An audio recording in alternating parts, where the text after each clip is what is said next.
ಎಲ್ರಿಗೂ ನಮಸ್ಕಾರ. ಕ್ರಿಪ್ಟೋದಲ್ಲಿ ಟ್ರೇಡಿಂಗ್ ನ ಮಾಡ್ಬೇಕಂತ ತುಂಬಾ ಜನ ಪ್ಲಾನ್ ಮಾಡ್ತಾ ಇದ್ದೀರಾ. ಆದ್ರೆ ಯಾವ ಒಂದು ಪ್ಲಾಟ್ಫಾರ್ಮ್ ಯೂಸ್ ಮಾಡ್ಕೊಂಡು ಟ್ರೇಡಿಂಗ್ ನ ಮಾಡ್ಬೇಕಂತ ತುಂಬಾ ಜನರಲ್ಲಿ ಗೊಂದಲ ಇದೆ. ಸೊ ಅದನ್ನ ನಾನು ಇವತ್ತು ನಿಮ್ಗೆ ದೂರ ಮಾಡ್ತೀನಿ. ಸೊ ಫೇಮಸ್ ಆಗಿರುವಂತ 2 ಪ್ಲಾಟ್ಫಾರ್ಮ್ ಇದೆ, ತುಂಬಾ ಚೆನ್ನಾಗಿ ನಿಮ್ಗೆ ಎಲ್ರಿಗೂ ಗೊತ್ತಿದೆ. ಅದ್ರ ಮಧ್ಯೆ ಇರೋ ಒಂದು ಡಿಫ್ರೆನ್ಸ್ ನಾನು ನಿಮ್ಗೆ ಇಲ್ಲಿ ಹೇಳ್ತೀನಿ, ಓಕೆನಾ. ಆ ಪ್ಲಾಟ್ಫಾರ್ಮ್ ಗಳು ಯಾವಪ್ಪ ಅಂದ್ರೆ, ಫಸ್ಟ್ ಒನ್ ಬರುತ್ತೆ ಎಕ್ಸ್ನೆಸ್, ಸೆಕೆಂಡ್ ಒನ್ ಬರುತ್ತೆ delta exchange. So hand writing ಸರಿ ಆಗಲ್ಲ, ಹ್ಯಾಂಡ್ ರೈಟಿಂಗ್ ಮೇಲೆ ಯಾರು ಗಮನ ಕೊಡಬೇಡಿ. ನಾನು ಏನ್ ಹೇಳ್ತಾ ಇದೀನೋ ಅದ್ರ ಮೇಲೆ ಮಾತ್ರ ಫೋಕಸ್ ಮಾಡಿ, ಓಕೆ. ಫಸ್ಟ್ ಒನ್ ಬರುತ್ತೆ ಎಕ್ಸ್ನೆಸ್, ಸೆಕೆಂಡ್ ಒನ್ ಬರುತ್ತೆ ಡೆಲ್ಟಾ ಎಕ್ಸ್ಚೇಂಜ್, ಓಕೆ. ಎಕ್ಸ್ನೆಸ್ ಅನ್ನೋ ಒಂದು ಕಂಪನಿ ಸ್ಟಾರ್ಟ್ ಆಗಿರೋದು 2008ರಲ್ಲಿ. ಡೆಲ್ಟಾ ಎಕ್ಸ್ಚೇಂಜ್ ಒಂದು ಕಂಪನಿ ಸ್ಟಾರ್ಟ್ ಆಗಿರೋದು 2018ರಲ್ಲಿ.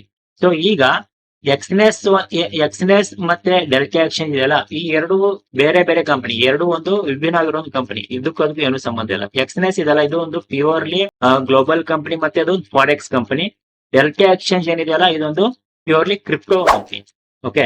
ಸೊ ಎಕ್ಸ್ನೆಸ್ ಇದೆಯಲ್ಲ, ಎಕ್ಸ್ನೆಸ್ ಅಲ್ಲಿ ನೋಡಿ, ಎಕ್ಸ್ನೆಸ್ ಅಲ್ಲಿ ನಾವು ಫಾರೆಕ್ಸ್ ಅಲ್ಲಿ ಟ್ರೇಡ್ ನ ಮಾಡಬಹುದು, ಕ್ರಿಪ್ಟೋದಲ್ಲಿ ಟ್ರೇಡ್ ನ ಮಾಡಬಹುದು, ಕಮೋಡಿಟಿಯಲ್ಲಿ ಟ್ರೇಡ್ ನ ಮಾಡಬಹುದು, ಇಂಡೆಕ್ಸ್ ಗಳಲ್ಲಿ ಟ್ರೇಡ್ ನ ಮಾಡಬಹುದು, ಓಕೆ. ಆದ್ರೆ ಡೆಲ್ಟಾ ಎಕ್ಸ್ಚೇಂಜ್ ಅಲ್ಲಿ ನಾವು ಕೇವಲ ಕ್ರಿಪ್ಟೋದಲ್ಲಿ ಮಾತ್ರ ಟ್ರೇಡ್ ನ ಮಾಡ್ಲಿಕ್ಕೆ ಸಾಧ್ಯ, ಓಕೆನಾ. ಕ್ರಿಪ್ಟೋ, ಫ್ಯೂಚರ್ ಮತ್ತೆ ಡೆರಿವೇಟಿವ್ಸ್ ಅಂದ್ರೆ ಆಪ್ಷನ್ಸ್ ಅಲ್ಲಿ, ಡೆರಿವೇಟಿವ್ಸ್ ಅಲ್ಲಿ ಮಾತ್ರ ಟ್ರೇಡ್ ನ ಮಾಡ್ಲಿಕ್ಕೆ ಸಾಧ್ಯ, ಓಕೆ. ಸೊ 2008ರಲ್ಲಿ ಸ್ಟಾರ್ಟ್ ಆಗಿದೆ, ಇದು 2018ರಲ್ಲಿ ಸ್ಟಾರ್ಟ್ ಆಗಿದೆ. ಇದರ ಫಾರೆಕ್ಸ್, ಕ್ರಿಪ್ಟೋ, ಕಮಾಡಿಟಿ, ಇಂಡೆಕ್ಸ್ ಗಳಲ್ಲಿ ಟ್ರೇಡ್ ಮಾಡಬಹುದು, ಮತ್ತೆ ಇದ್ರ ಜೊತೆ ಸ್ಟಾಕ್ಸ್ ಗಳಲ್ಲೂ ನಾವು ಟ್ರೇಡ್ ನ ಮಾಡಬಹುದು. ಯಾವ್ದ್ರಲ್ಲಿ? ಎಕ್ಸ್ನೆಸ್ ಅಲ್ಲಿ, ಓಕೆ. ಸೊ ಆದ್ರೆ ಡೆಲ್ಟಾ ಎಕ್ಸ್ಚೇಂಜ್ ಅಲ್ಲಿ ಕೇವಲ ಕ್ರಿಪ್ಟೋ ಮತ್ತೆ ಕ್ರಿಪ್ಟೋ ಡೆರಿವೇಟಿವ್ಸ್ ಅಲ್ಲಿ ಮಾತ್ರ ನಾವು ಟ್ರೇಡ್ ನ ಮಾಡ್ಲಿಕ್ಕೆ ಸಾಧ್ಯ ಆಗುತ್ತೆ. ಇಲ್ಲಿ ನಮಗೆ ಇವುಗಳಲ್ಲೆಲ್ಲ ಟ್ರೇಡ್ ಮಾಡ್ಲಿಕ್ಕೆ ಅಲೌಡ್ ಇಲ್ಲ. ಸೊ ಇದಕ್ಕೆ ಯಾಕೆ ಅಲೌಡ್ ಇಲ್ಲ? ಸೊ ಇದು ನಾನು ಮುಂದೆ ಅದನ್ನ ನಿಮ್ಗೆ ಎಕ್ಸ್ಪ್ಲೇನ್ ಮಾಡ್ತೀನಿ. ಸೊ ಈಗ ನೆಕ್ಸ್ಟ್ ನೋಡೋದಾದ್ರೆ, ಎಕ್ಸ್ನೆಸ್ M24 ಮತ್ತೆ MP5 ಗೆ ಸಪೋರ್ಟ್ ಮಾಡುತ್ತೆ. ಇದು M24 ಮತ್ತೆ MP5 ಗೆ ಸಪೋರ್ಟ್ ಮಾಡಲ್ಲ. ಸೊ ಇದೇನು ಅವಶ್ಯಕತೆ ಇಲ್ಲ, ನಾವು M24 MP5 ಅಲ್ಲಿ ಟ್ರೇಡಿಂಗ್ ನ ಮಾಡಬೇಕಂತ. ಡೈರೆಕ್ಟ್ ನಾವು ಇವುಗಳ ಒಂದು ಟರ್ಮಿನಲ್ ನಾವು ಟ್ರೇಡ್ ಮಾಡಬಹುದು. ಡೆಲ್ಟಾ ಎಕ್ಸ್ಚೇಂಜ್ ಟರ್ಮಿನಲ್ ಕೂಡ ಇದೆ, ಅದ್ರ ಜೊತೆ ಎಕ್ಸ್ನೆಸ್ ಟರ್ಮಿನಲ್ ಕೂಡ ಇದೆ. ಸೊ M24 ನಾವು ಕಂಪಲ್ಸರಿ ಕನೆಕ್ಟ್ ಮಾಡಬೇಕಂತ ಏನಿಲ್ಲ, ಓಕೆನಾ. ಇದು ಒಂದು ಅಡಿಷನಲ್ ಆಗಿದೆ, ಸೊ ಇದನ್ನ ಬಿಟ್ಬಿಡಿ, ಓಕೆ. ಸೊ ನೆಕ್ಸ್ಟ್ ಬರುತ್ತೆ ಎಕ್ಸ್ನೆಸ್ ನ ಯಾರು ನಿಯಂತ್ರಣ ಮಾಡ್ತಾ ಇದಾರೆ, ಡೆಲ್ಟಾ ಎಕ್ಸ್ಚೇಂಜ್ ನ ಯಾರು ನಿಯಂತ್ರಣ ಮಾಡ್ತಿದ್ದಾರೆ. ಎಕ್ಸ್ನೆಸ್ ನ ನಿಯಂತ್ರಣ ಮಾಡುತ್ತೆ FCA, ಓಕೆ. ಸೊ FCA ಅಂದ್ರೆ ಫೈನಾನ್ಸಿಯಲ್ ಕಂಡಕ್ಟ್ ಅಥಾರಿಟಿ, ಇದು ಎಕ್ಸ್ನೆಸ್ ನ ನಿಯಂತ್ರಣ ಮಾಡುತ್ತೆ.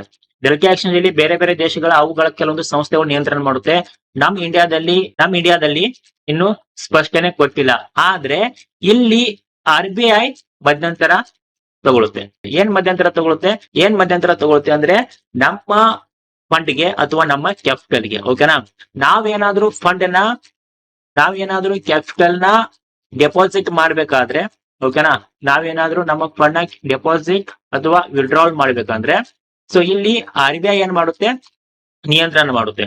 ನಮ್ಮ ಒಂದು ಫಂಡ್ ಅಥವಾ ನಮ್ಮ ಒಂದು ಕ್ಯಾಪಿಟಲ್ ವಿಡ್ರಾ ಅಥವಾ ಡೆಪಾಸಿಟ್ ಮಾಡ್ತಿರುವಾಗ ಏನಾದ್ರೂ ಪ್ರಾಬ್ಲಮ್ ಆದ್ರೆ, ನಮ್ಮ ಫಂಡ್ ಕ್ರೆಡಿಟ್ ಆಗ್ಲಿಲ್ಲ ಅಂದ್ರೆ ಅಥವಾ ವಿಡ್ರಾ ಆಗ್ಲಿಲ್ಲ ಅಂದ್ರೆ, ಅದರ ಒಂದು ಮಧ್ಯಸ್ಥಿಕೆ ವಹಿಸಿ RBI ಅದರ ಬಗ್ಗೆ ಒಂದು ತನಿಖೆ ಮಾಡುತ್ತೆ, ಮತ್ತೆ ನಮ್ಮ ಫಂಡ್ ನ ರೀಫಂಡ್ ಮಾಡ್ಲಿಕ್ಕೆ ಸಹಾಯ ಮಾಡುತ್ತೆ, ಓಕೆ. ಸೊ ಇದು ಡೆಲ್ಟಾ ಎಕ್ಸ್ಚೇಂಜ್ ನಮ್ಗೊಂದು ಪ್ಲಸ್ ಪಾಯಿಂಟ್ ಇದೆ, ಓಕೆ. ಸೊ ಎಕ್ಸ್ನೆಸ್ ಗೆ ಸಂಬಂಧಪಟ್ಟಿರುವಂತಹ ಸಂಸ್ಥೆ ಇಂಡಿಯಾದಲ್ಲಿ ಇನ್ನೂ ಯಾವುದು ಇಲ್ಲ, ಓಕೆನಾ. ಹಾಗಾಗಿ ಇಲ್ಲಿ ನಮ್ಮ ಫಂಡ್ ಗೆ ನಾವೇ ಜವಾಬ್ದಾರ ಆಗಿರ್ತೀವಿ, ಓಕೆ. ಅಂದ್ರೆ ಇಲ್ಲಿ ತುಂಬಾ ಜನ ಹೇಳ್ಬೋದು, ಹಾಗಾದ್ರೆ ನಮ್ಗೆ ಡೆಲ್ಟಾ ಎಕ್ಸ್ಚೇಂಜ್ ಸರಿ ಇದೆಲ್ಲ, ಡೆಲ್ಟಾ ಎಕ್ಸ್ಚೇಂಜ್ ನಾವು ಟ್ರೇಡ್ ಮಾಡ್ಬೋದಲ್ವಾ? ಸೊ ಮಾಡ್ಬೋದು, ಏನು ಪ್ರಾಬ್ಲಮ್ ಇಲ್ಲ. ಆದ್ರೆ 2008ರಲ್ಲಿ ಸ್ಟಾರ್ಟ್ ಆಗಿರೋ ಕಂಪನಿ 2018ರಲ್ಲಿ ಸ್ಟಾರ್ಟ್ ಆಗಿರೋ ಕಂಪನಿಗೆ ವ್ಯತ್ಯಾಸ ಇದೆ ಅಂತ ಅನ್ಕೊಳ್ತೇನೆ, ಓಕೆನಾ. 2008ರಿಂದ ಇಲ್ಲಿವರೆಗೂ ಕಂಪನಿ ನಡ್ಕೊಂಡು ಬಂದಿದೆ ಅಂದ್ರೆ, ಸೊ ಆತರ ಪ್ರಾಬ್ಲಮ್ ಆಗ್ಲಿಕ್ಕಿಲ್ಲ, ಓಕೆ. ತುಂಬಾ ವರ್ಲ್ಡ್ ವೈಡ್ ಇದೆ ಇದು. ನನ್ನ ಪ್ರಕಾರ ಸಪೋರ್ಟಿಂಗ್ ತುಂಬಾ ಇದೆ. ಜಸ್ಟ್ ನೀವು ಒಂದು ಕಾಲ್ ಮಾಡಿದ್ರೆ, ಜಸ್ಟ್ ಒಂದೇ ಒಂದು ಕಾಲ್ ನಲ್ಲಿ ಹಿಂದಿ ಅಥವಾ ಇಂಗ್ಲಿಷ್ ಅಲ್ಲಿ ಸಪೋರ್ಟಿಂಗ್ ಟೀಮ್ ನಮಗೆ ಹೆಲ್ಪ್ ಮಾಡುತ್ತೆ. ನಮ್ಮ ಒಂದು ಕ್ಯಾಪಿಟಲ್ ಏನಾದ್ರು ಮಿಸ್ ಆದ್ರೆ ಅಥವಾ ವಿಡ್ರಾ ಮಾಡುವಾಗ ಏನಾದ್ರು ಟೆಕ್ನಿಕಲ್ ಗ್ಲಿಚ್ ಆದ್ರೆ, ಸೊ ಇಲ್ಲಿ ತುಂಬಾ ಸಪೋರ್ಟಿಂಗ್ ಇದೆ, ಓಕೆನಾ. ಸೊ ಡೆಲ್ಟಾ ಎಕ್ಸ್ಚೇಂಜ್ ಅಲ್ಲಿ ಆ ತರ ಸಪೋರ್ಟಿಂಗ್ ಇದೆ ಅಂತ ನನಗೆ ಅದ್ರ ಬಗ್ಗೆ ಐಡಿಯಾ ನೀವು ಐಡಿಯಾ ಇದ್ರೆ ಕಾಮೆಂಟ್ ಸೆಕ್ಷನ್ ಅಲ್ಲಿ ಹಾಕಿ, ಓಕೆ. ಸೊ ಈಗ ಫೀಸ್ ಬಗ್ಗೆ ನೋಡೋಣ, ಓಕೆ. ಎಕ್ಸ್ನೆಸ್ ನಮ್ಮ ಒಂದು ಬೈ ಅಂಡ್ ಸೆಲ್ ಮಾಡ್ಲಿಕ್ಕೆ ಎಷ್ಟು ಚಾರ್ಜಸ್ ಮಾಡುತ್ತೆ, ಮತ್ತೆ delta exchange by and sell ಮಾಡ್ಲಿಕ್ಕೆ ಎಷ್ಟು ಚಾರ್ಜಸ್ ಮಾಡುತ್ತೆ ಅನ್ನೋದನ್ನ ಫೀಸ್ ಬಗ್ಗೆ ನೋಡೋಣ. ಇದನ್ನ ನಿಮ್ಗೆ ಡೈರೆಕ್ಟ್ಲಿ ಒಂದು ಸ್ಕ್ರೀನ್ ಅಲ್ಲಿ ತೋರಿಸ್ತೀನಿ, ಓಕೆ. ಸೊ ಇದನ್ನ ಡೈರೆಕ್ಟ್ಲಿ ನಾನು ನಿಮಗೆ ಸ್ಕ್ರೀನ್ ಅಲ್ಲಿ ತೋರಿಸ್ತೀನಿ. ಫಸ್ಟ್ ಡೆಲ್ಟಾ ಎಕ್ಸ್ಚೇಂಜ್ ನೋಡೋಣ. ಈಗ ಗಮನಿಸಿ, ಓಕೆ. ಎಕ್ಸಾಂಪಲ್ ಆಗಿ ಬಿಟ್ ಕಾಯಿನ್ ಇದೆ ಅಂತ ಅನ್ಕೊಳ್ಳಿ. 65,000 ಅಲ್ಲಿ ಬಿಟ್ ಕಾಯಿನ್ ಇದೆ, ಓಕೆನಾ. 65,000 ಅಲ್ಲಿ ಬಿಟ್ ಕಾಯಿನ್ ಇದೆ. ಇಲ್ಲಿ ನಾನು ಬೈ ಮಾಡಿದ್ದೇನೆ ಅಂತ ಅನ್ಕೊಳ್ಳಿ. ಜಸ್ಟ್ ಬೈಂಗ್ ಹೇಳಿದ್ರೆ ನಾನು ಸೆಲ್ಲಿಂಗ್ ಮಾತಾಡ್ತಾ ಇಲ್ಲ ಇವಾಗ, ಓಕೆನಾ. ಇಲ್ಲಿ ಡೆಲ್ಟಾ ಎಕ್ಸ್ಚೇಂಜ್ ಅಲ್ಲಿ ಎರಡು ತರ ಫೀಸ್ ಬರುತ್ತೆ. ಒಂದು ಮೇಕರ್, ಇನ್ನೊಂದು ಟೇಕರ್. ಓಕೆ, ಸೊ ಮೇಕರ್ ಅಂದ್ರೆ ಏನು, ಟೇಕರ್ ಅಂದ್ರೆ ಏನು, ನಿಮ್ಗೆ ಐಡಿಯಾ ಇದೆಯಾ? ಐಡಿಯಾ ಇಲ್ಲ ಅಂದ್ರೆ ಅದನ್ನು ಕೂಡ ನಾನು ನಿಮ್ಗೆ ಎಕ್ಸ್ಪ್ಲೇನ್ ಮಾಡ್ತೀನಿ. ಓಕೆ, ಮೇಕರ್ ಅಂದ್ರೆ ಸೊ ನೀವು ಏನಾದ್ರೂ ಡೆಲ್ಟಾ ಎಕ್ಸ್ಚೇಂಜ್ ಅಲ್ಲಿ ಲಿಮಿಟ್ ಪ್ರೈಸ್ ಅಲ್ಲಿ ಇಟ್ಟು ಬೈ ಮಾಡಿದ್ರೆ ನೀವು ಮೇಕರ್ ಆಗ್ತೀರಿ. ಓಕೆನಾ? ಸೊ ನೀವು ಮೇಕರ್ ಆಗಿ ಬೈ ಮಾಡಿದ್ರೆ ಇಲ್ಲಿ ನಿಮಗೆ ಫೀಸ್ ಸ್ವಲ್ಪ ಕಡಿಮೆ ಆಗುತ್ತೆ. ನೀವು ಟೇಕರ್ ಅಂದ್ರೆ ಮಾರ್ಕೆಟ್ ಪ್ರೈಸ್ ಅಲ್ಲಿ ಏನಾದ್ರೂ ನೀವು ಟ್ರೇಡ್ ನ ಪಂಚ್ ಮಾಡಿದ್ರೆ ಅಥವಾ ಸೆಲ್ ಮಾಡಿದ್ರೆ ಮಾರ್ಕೆಟ್ ಪ್ರೈಸ್ ಅಲ್ಲಿ ಅದು ಟೇಕರ್ ಆಗುತ್ತೆ. ಸೊ ಮೇಕರ್ ಮತ್ತೆ ಟೇಕರ್ ಗೆ ಎಷ್ಟು ವ್ಯತ್ಯಾಸ ಇದೆ ಅಂದ್ರೆ ಇಲ್ಲಿ ಗಮನಿಸಿ. ಇಲ್ಲಿ ನೀವು ಏನಾದ್ರೂ ಫ್ಯೂಚರ್ ಅಲ್ಲಿ ಟ್ರೇಡ್ ಮಾಡ್ತಿರುವಾಗ ನೀವು ಟೇಕರ್ ಆಗಿದ್ರೆ ಅಂದ್ರೆ ಮಾರ್ಕೆಟ್ ಪ್ರೈಸ್ ಅಲ್ಲಿ ನೀವು ಏನಾದ್ರೂ ಟ್ರೇಡ್ ನ ಪಂಚ್ ಮಾಡಿದ್ರೆ ಇಲ್ಲಿ ನಿಮಗೆ 0.05% ಏನಾಗುತ್ತೆ, ಚಾರ್ಜಸ್ ಅಪ್ಲೈ ಆಗುತ್ತೆ. ಅದೇ ನೀವು ಲಿಮಿಟ್ ಪ್ರೈಸ್ ಅಲ್ಲಿ ಏನಾದ್ರೂ ಬೈ ಮಾಡಿದ್ರೆ ಅಥವಾ ಸೆಲ್ ಮಾಡಿದ್ರೆ ಇಲ್ಲಿ ನಿಮಗೆ 0.02% ಚಾರ್ಜಸ್ ಅಪ್ಲೈ ಆಗುತ್ತೆ. ಇದನ್ನ ನಾವು ಮೇಕರ್ ಅಂತ ಕರಿತೀವಿ. ಓಕೆ, ಸೊ ಇದು ಡೆಲ್ಟಾ ಎಕ್ಸ್ಚೇಂಜ್ ಅಲ್ಲಿ ಎರಡು ಪ್ರಕಾರ ಫೀಸ್ ನಮಗೆ ಅಪ್ಲೈ ಆಗುತ್ತೆ. ಈಗ ಎಕ್ಸಾಂಪಲ್ ಆಗಿ ನಾನು ಬಿಟ್ಕಾಯಿನ್ ನ ಟ್ರೇಡ್ ಮಾಡ್ತಾ ಇದ್ದೀನಿ. 65,000 ಇದೆ ಅಂತ ಅನ್ಕೊಂಡು 65,000 ಅಲ್ಲಿ ನಾನು ಟ್ರೇಡ್ ಪಂಚ್ ಮಾಡ್ತಾ ಇದ್ದೀನಿ. ಏನಾಗಿ ಟೇಕರ್ ಆಗಿ ಅಂದ್ರೆ ಮಾರ್ಕೆಟ್ ಪ್ರೈಸ್ ಅಲ್ಲಿ ನಾನು ಟ್ರೇಡ್ ನ ಪಂಚ್ ಮಾಡ್ತಾ ಇದ್ದೀನಿ. ಓಕೆ, ಸೊ ಮಾರ್ಕೆಟ್ ಪ್ರೈಸ್ ಅಲ್ಲಿ ಟ್ರೇಡ್ ಪಂಚ್ ಮಾಡ್ತಿರುವಾಗ ನನಗೆ ಇಲ್ಲಿ ಗಮನಿಸಬಹುದು ಎಷ್ಟು ಚಾರ್ಜಸ್ ಅಪ್ಲೈ ಆಗ್ತಾ ಇದೆ. ನನಗೆ ಚಾರ್ಜಸ್ ಟ್ರೇಡಿಂಗ್ ಫೀಸ್ ಇದೆ ಇಲ್ಲಿ $3. ಓಕೆನಾ, 3.25 USDT ಏನಿದೆ ನಮಗೆ ಇಲ್ಲಿ ಟ್ರೇಡಿಂಗ್ ಚಾರ್ಜಸ್ ಇದೆ. ಯಾವಾಗ ಕೇವಲ ನಾನು ಬೈ ಮಾಡ್ತಿರುವಾಗ ಇನ್ಕ್ಲೂಡಿಂಗ್ 18% GST ಕೂಡಿದ್ರೆ ಸೊ 3.83 USD ನಮ್ಗೆ ಇಲ್ಲಿ ಚಾರ್ಜಸ್ ಅಪ್ಲೈ ಆಗುತ್ತೆ. ಟೋಟಲಿ 3.83 ಚಾರ್ಜಸ್ ನಮ್ಗೆ ಇಲ್ಲಿ ಅಪ್ಲೈ ಆಗುತ್ತೆ. ಸೊ ಇದನ್ನ ನೀವು ಇಂಡಿಯನ್ ಕರೆನ್ಸಿಲಿ ಕನ್ವರ್ಟ್ ಮಾಡಿ ಸೊ ಎಷ್ಟಾಗುತ್ತೆ ಅಂತ ನೋಡಿ. ಯಾವಾಗ ನಾವು ಟೇಕರ್ ಆಗಿದ್ರೆ ಅಂದ್ರೆ ಮಾರ್ಕೆಟ್ ಪ್ರೈಸ್ ಅಲ್ಲಿ ಟ್ರೇಡ್ ನ ಪಂಚ್ ಮಾಡ್ತಿದ್ರೆ, ಇನ್ನ ನೀವು ಏನಾದ್ರೂ ಲಿಮಿಟ್ ಪ್ರೈಸ್ ಅಲ್ಲಿ ಟ್ರೇಡ್ ನ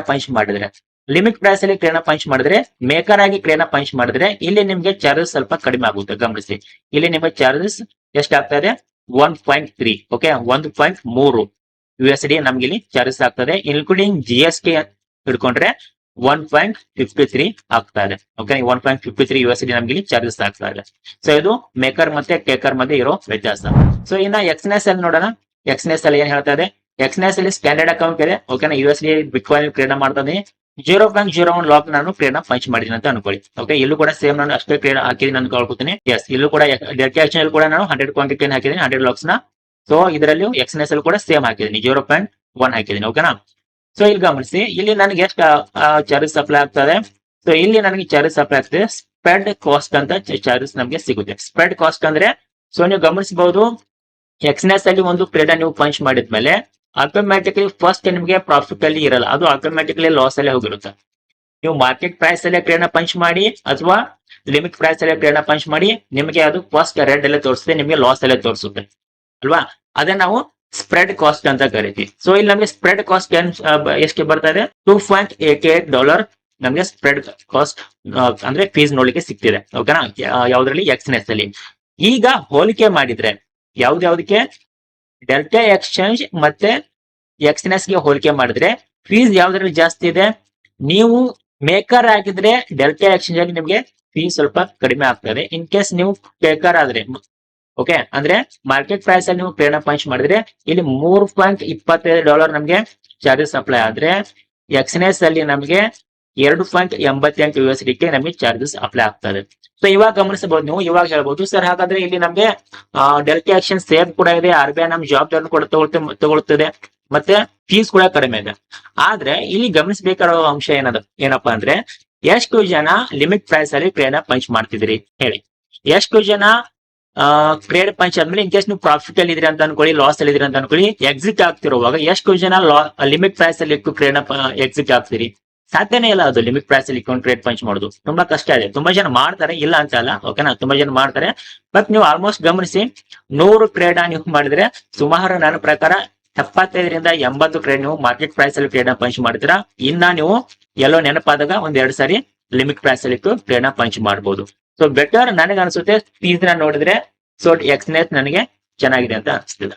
ಇದು ನನ್ನ ಅನಿಸಿಕೆ. ಸೆಕೆಂಡ್ ನಿಮಗೆ ಬಿಟ್ಟಿದ್ದು ಇದು ಫೀಸ್ ಬಗ್ಗೆ ಆಯ್ತು. ಓಕೆ, ಇನ್ನ ತುಂಬಾ ಜನರಿಗೆ ಕನ್ಫ್ಯೂಷನ್ ಇದೆ. ಏನಪ್ಪಾ ಅಂದ್ರೆ ಎಕ್ಸ್ನೆಸ್ ಅಲ್ಲಿ ನಾವು ಟ್ರೇಡ್ ನ ಮಾಡಬಹುದಾ, ಎಕ್ಸ್ನೆಸ್ ಇಂದ ಟ್ರೇಡ್ ನ ಮಾಡಿದ್ರೆ ನಮಗೆ ಏನಾದ್ರು ಪ್ರಾಬ್ಲಮ್ ಆಗುತ್ತಾ, ಲೀಗಲ್ ಪ್ರಾಬ್ಲಮ್ ಆಗುತ್ತಾ ಅನ್ನೋದು ತುಂಬಾ ಜನರಲ್ಲಿ ಕನ್ಫ್ಯೂಷನ್ ಇದೆ. ಸರ್ ಆ ತರ ಏನು ಇಲ್ಲ. ಓಕೆನಾ, ಟ್ರೇಡಿಂಗ್ RBI ಬ್ಯಾನ್ ಮಾಡಿದೆ. ಓಕೆ, ಆದ್ರೆ ಇಲ್ಲೀಗಲ್ ಅಂತ ಹೇಳಿಲ್ಲ, ಎಲ್ಲೂ ಇಲ್ಲೀಗಲ್ ಅಂತ ಹೇಳಿಲ್ಲ. RBI ಲಿಸ್ಟ್ ಅಲ್ಲಿಲ್ಲ. ಅದು ಸ್ವಲ್ಪ ನೋಡಿ ಇನ್ನು ಅಪ್ರೂವಲ್ ತೊಗೊಳ್ಳಿ ಟ್ರೈ ಮಾಡ್ತಿದ್ದಾರೆ.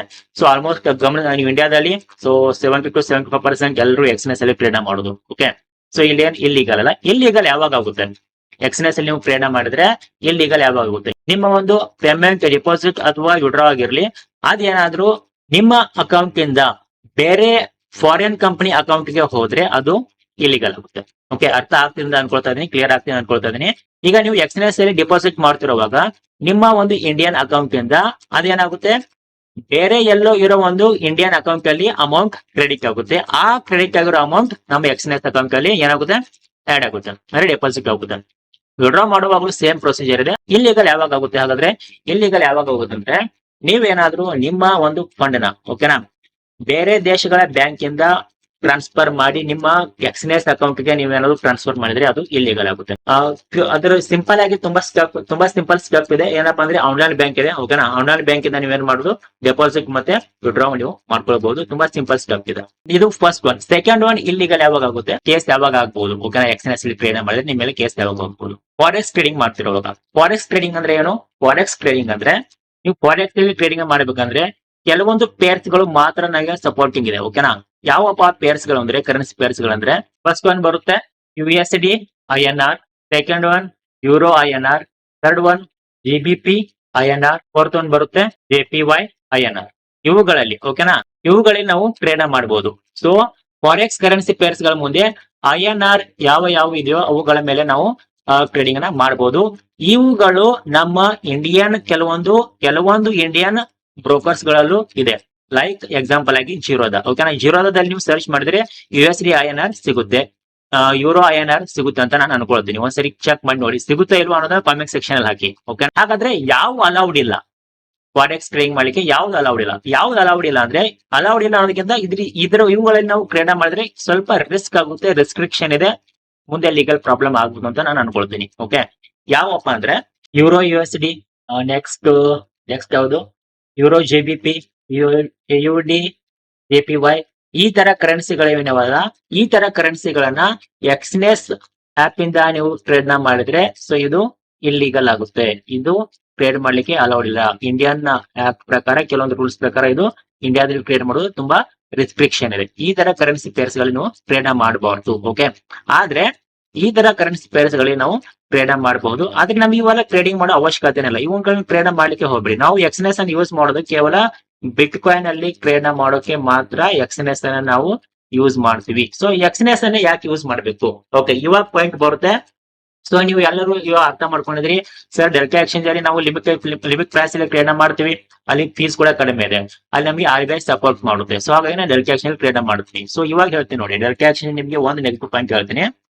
ಡೆಲ್ಟಾ ಎಕ್ಸ್ಚೇಂಜ್ ಅಲ್ಲಿ ಈಗ ಇಂಡಿಯಾದಲ್ಲಿ ಕೆಲವೊಂದು ಎಕ್ಸ್ಚೇಂಜಸ್ ಗಳಿವೆ. ಯಾವ್ಯಾವು? NSE ಇದೆ, BSE ಇದೆ, ಹೊಸದಾಗಿ ಮತ್ತೆ ಯಾವ್ದಾದ್ರು ಬರ್ತಿದೆ ಓಕೆನಾ. ಸೊ ಈ ತರ ಎಕ್ಸ್ಚೇಂಜಸ್ ಗಳಿವೆ. ಅದೇ ತರ ಡೆಲ್ಟಾ ಎಕ್ಸ್ಚೇಂಜ್ ಇದೆಯಲ್ಲ, ಡೆಲ್ಟಾ ಎಕ್ಸ್ಚೇಂಜ್ ಅಲ್ಲಿ ವಾಲ್ಯೂಮ್ ತುಂಬಾ ಕಡಿಮೆ ಇರುತ್ತೆ ಸರ್, ನೆನ್ಪಿಟ್ಕೊಳ್ಳಿ ಓಕೆನಾ, ವಾಲ್ಯೂಮ್ ತುಂಬಾ ಕಡಿಮೆ ಇರುತ್ತೆ. ಸೊ ಇಲ್ಲಿ ನಿಮಗೆ ಅಷ್ಟೊಂದು ಹೆವಿ ವಾಲ್ಯೂಮ್ ನೋಡ್ಲಿಕ್ಕೆ ಸಿಗುತ್ತೆ, ಆದ್ರೆ ವಾಲ್ಯೂಮ್ ತುಂಬಾ ಕಡಿಮೆ ಇರುತ್ತೆ ಓಕೆ. ಸೊ ಸೆಕೆಂಡ್, ಎಕ್ಸ್ಎನ್ಎಸ್ ಅಲ್ಲಿ ಇದೊಂದು ಗ್ಲೋಬಲ್ ಕಂಪನಿ ಆಗಿರೋದ್ರಿಂದ ಎಕ್ಸ್ಎನ್ಎಸ್ ಅಲ್ಲಿ ಏನಾಗಿರುತ್ತೆ, ತುಂಬಾ ವಾಲ್ಯೂಮ್ ಜನರೇಟ್ ಆಗುತ್ತೆ. ಆಲ್ ಓವರ್ ವರ್ಲ್ಡ್ ಅಲ್ಲಿ ಹೆವಿ ವಾಲ್ಯೂಮ್ ಇರೋ ಒಂದು ಎಕ್ಸ್ಚೇಂಜ್ ಅಂದ್ರೆ ಬೈನಾನ್ಸ್ ಓಕೆನಾ. ಸೊ ಬೈನಾನ್ಸ್ ಅನ್ನು ಬಿಟ್ರೆ ನನ್ನ ಪ್ರಕಾರ ಸೆಕೆಂಡ್ ಎಕ್ಸ್ಎನ್ಎಸ್ ಅಂತ ಅನ್ಕೊಳ್ತೀನಿ. ಅಷ್ಟೊಂದು ಐಡಿಯಾ ಇಲ್ಲ ನನಗೆ ಇದ್ರ ಬಗ್ಗೆ ಓಕೆನಾ, ಕ್ಲಿಯರ್ ಐಡಿಯಾ ಇಲ್ಲ ಎಕ್ಸ್ಎನ್ಎಸ್ ಅಥವಾ ಮತ್ತೆ ಬೇರೆ ಯಾವ್ದಿದೆ ಅಂತ. ಸೊ ಹೆವಿ ವಾಲ್ಯೂಮ್ ಇರೋ ಒಂದು ಎಕ್ಸ್ಚೇಂಜ್ ಅಂದ್ರೆ ಬೈನಾನ್ಸ್. ಸೊ ಅದಾದ್ಮೇಲೆ ನೆಕ್ಸ್ಟ್ ನಮ್ಗೆ ಬೈನಾನ್ಸ್ ಅಲ್ಲಿ ಇಷ್ಟು ದಿನ ಟ್ರೇಡ್ ಮಾಡ್ಲಿಕ್ಕೆ ಅಲೌಡ್ ಇರಲಿಲ್ಲ. ಇತ್ತೀಚೆಗೆ ಏನೋ ಸುಮಾರು ಒಂದು 15ರಿಂದ ಒಂದು 20 ದಿನ ಆಗಿರ್ಬೋದು. ಅಂದ್ರೆ ಇವತ್ತು ಡೇಟ್ ಎಷ್ಟಿದೆ, 16 ಜನವರಿ ಓಕೆನಾ. ಸೊ ಇದು 15 ದಿನ ಮುಂಚೆ 20 ದಿನದ ಮುಂಚೆ ಬೈನಾನ್ಸ್ ಕೂಡ ಅಲೌ ಮಾಡಿದ್ದಾರೆ ಅಂತ ಎಲ್ಲೋ ಒಂದು ನ್ಯೂಸ್ ಕಿವಿಗೆ ಬಿದ್ದಾಗಿದೆ ಓಕೆ. ಕನ್ಫರ್ಮ್ ಇಲ್ಲ, ಒಂದ್ಸರಿ ನೀವು ಕನ್ಫರ್ಮ್ ಮಾಡ್ಕೊಳ್ಳಿ. ಸೊ ಫಸ್ಟ್ ಬೈನಾನ್ಸ್ ಇದೆ, ಸೆಕೆಂಡ್ ವಾಲ್ಯೂಮ್ ಜನರೇಟ್ ಆಗೋದು ನನ್ನ ಪ್ರಕಾರ ಎಕ್ಸ್ಎನ್ಎಸ್ ಅಂತ ನಾನು ಅನ್ಕೊಳ್ತೀನಿ. ಹಾಗಾಗಿ ಇಲ್ಲಿ ನಮ್ಗೆ ವಾಲ್ಯೂಮ್ ಏನಂದ್ರೆ ಪ್ರಾಬ್ಲಮ್ ನೋಡ್ಲಿಕ್ಕೆ ಸಿಗಲ್ಲ. ಸೊ ಇಲ್ಲಿ ನಮ್ಗೆ ಆರಾಮಾಗಿ ಟ್ರೇಡ್ ಮಾಡಬಹುದು. ಸೆಕೆಂಡ್ ಪ್ರಾಬ್ಲಮ್ ಏನಪ್ಪಾ ಅಂದ್ರೆ, ಸೆಕೆಂಡ್ ಪ್ರಾಬ್ಲಮ್ ಡೆಲ್ಟಾ ಎಕ್ಸ್ಚೇಂಜ್ ನೀವು ಒಂದ್ಸರಿ ಓಪನ್ ಮಾಡಿ ನೋಡಿ ಓಕೆನಾ. ಪ್ಲಾಟ್ಫಾರ್ಮ್ ಯಾವ ತರ ಇದೆ, ಡೆಲ್ಟಾ ಎಕ್ಸ್ಚೇಂಜ್ ಅಲ್ಲಿ ನಿಮ್ಗೆ ಆಪ್ಷನ್ಸ್ ಟ್ರೇಡಿಂಗ್ ಮಾಡ್ಲಿಕ್ಕೆ ಸಿಗುತ್ತೆ ಓಕೆನಾ. ಆಪ್ಷನ್ಸ್ ಟ್ರೇಡಿಂಗ್ ಮಾಡ್ಲಿಕ್ಕೆ ಸಿಗುತ್ತೆ ಅಂದ್ರೆ ಡೆರಿವೇಟಿವ್ಸ್ ಟ್ರೇಡಿಂಗ್ ಮಾಡ್ಲಿಕ್ಕೆ ಸಿಗುತ್ತೆ.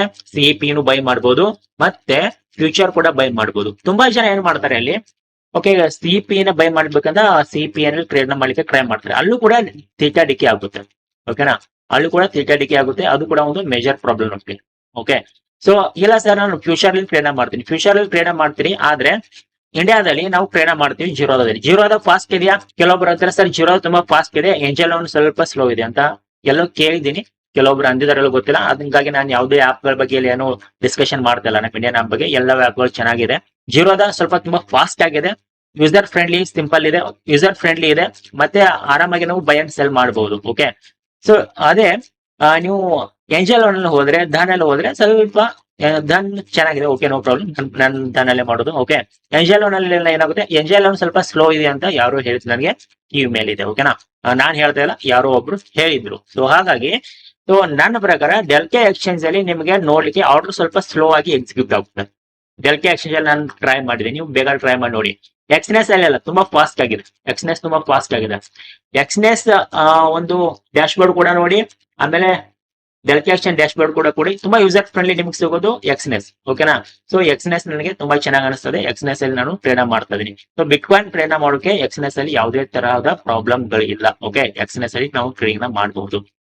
ಇದು ಯೂಸರ್ ಫ್ರೆಂಡ್ಲಿ ವೆಬ್ಸೈಟ್ ಬೇಕಾದ್ರೆ, ಸೊ ಸ್ವಲ್ಪ ಫಾಸ್ಟ್ ಆಗಿರೋ ವೆಬ್ಸೈಟ್ ಬೇಕಾದ್ರೆ ನೀವು ಎಕ್ಸ್ನೆಸ್ ಗೆ ನೀವು ಶಿಫ್ಟ್ ಆಗಬಹುದು. ಇಲ್ಲ ಸರ್, ನಾನು ಅಲ್ಪ ಸ್ವಲ್ಪ ಇದರಲ್ಲಿ ಟ್ರೇಡ್ ಮಾಡ್ತೀನಿ ಅಂದ್ರೆ ನಿಮ್ಗೆ ಡೆಲ್ಕೆ ಎಕ್ಸ್ಚೇಂಜ್ ಇದೆ, ಆರಾಮಾಗಿ ನೀವು ಅಕೌಂಟ್ ಓಪನ್ ಮಾಡಿ ಟ್ರೇಡ್ ಮಾಡಿ. ಓಕೆ, ಸೊ ಎಕ್ಸ್ನೆಸ್ ಅಲ್ಲಿ ನೀವು ಅಕೌಂಟ್ ಕ್ರಿಯೇಟ್ ಮಾಡಿದ್ರೆ ಡಿಸ್ಕ್ರಿಪ್ಷನ್ ಅಲ್ಲಿ ಲಿಂಕ್ ಇದೆ. ನನ್ನ ಲಿಂಕ್ ಇಂದ ನೀವು ಏನಾದ್ರು ಅಕೌಂಟ್ ಕ್ರಿಯೇಟ್ ಮಾಡಿದ್ರೆ, ಸೊ ನಾನು ನಿಮಗೆ VIP ಗ್ರೂಪ್ ಆಡ್ ಮಾಡ್ತೀನಿ. VIP ಗ್ರೂಪ್ ಬೆನಿಫಿಟ್ ಏನಪ್ಪಾ ಅಂದ್ರೆ, ನಾನು ಏನು ಪರ್ಸನಲ್ ಟ್ರೇಡ್ ಗಳನ್ನ ಮಾಡ್ತೀನೋ ಆ ಪರ್ಸನಲ್ ಟ್ರೇಡ್ಸ್ ಗಳನ್ನ ನಾನು ಇಲ್ಲಿ ಅಪ್ಲೋಡ್ ಮಾಡ್ತೀನಿ. ಓಕೆನಾ, ಇಲ್ಲಿ ಶೇರ್ ಮಾಡ್ತೀನಿ. ಸೊ ಇಲ್ಲಿ ಗಮನಿಸಬಹುದು, ಆಲ್ಮೋಸ್ಟ್ ನಾನು ಟ್ರೇಡ್ ಕೊಟ್ಟಿರೋದ್ರಲ್ಲಿ ಆಲ್ಮೋಸ್ಟ್ ತುಂಬಾ ಚೆನ್ನಾಗಿ ವರ್ಕ್ ಆಗಿದೆ.